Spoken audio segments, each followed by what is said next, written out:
ನಡೆಯುವಂದೇ ಗುರಿಯೊಂದೇ.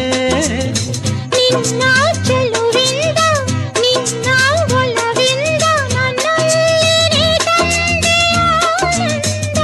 ಈ ಸಂತೋಷ ಸೌಭಾಗ್ಯ ನಿನ್ನಿಂದ ಜೀವನದಾಗಿದೆ.